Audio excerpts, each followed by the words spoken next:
Come on, goddamn! After with cost, let's go.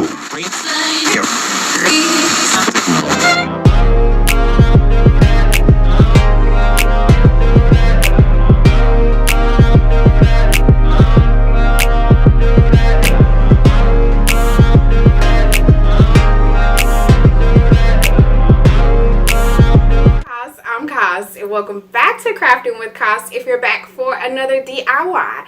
So on this project I'm going to be doing a fun summer Dollar Tree table runner using some Dollar Tree lays that I got, as well as some placemats that I layered together to create one big runner.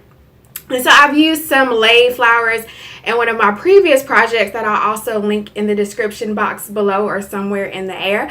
And if you want to see how this cute fun summer Grace table runner turned out, then let's go ahead and let's get right started.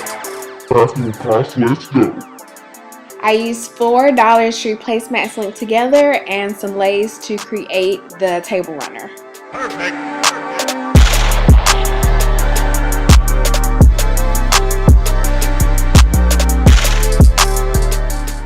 I flash spray painted the placemats using some white spray paint just to kind of hide some of the dark color. After the spray paint, I started to glue the ends of the placemats to connect to each other.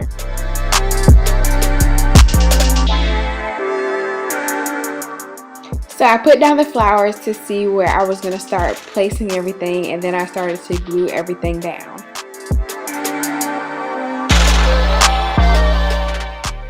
And I used the hot glue gun to glue everything, which held up pretty well.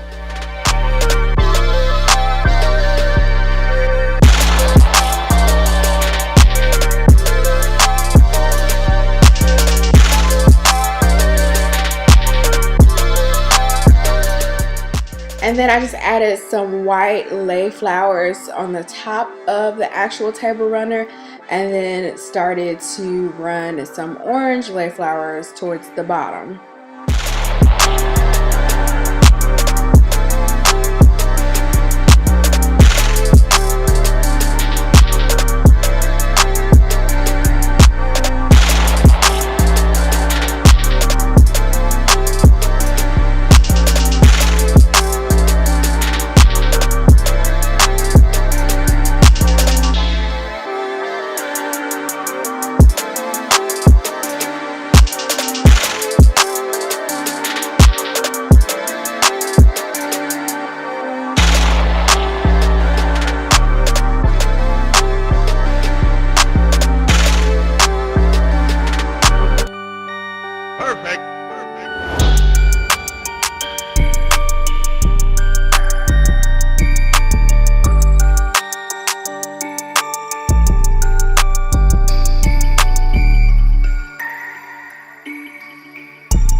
Thanks for watching, and stick around and check out these other affordable DIY projects.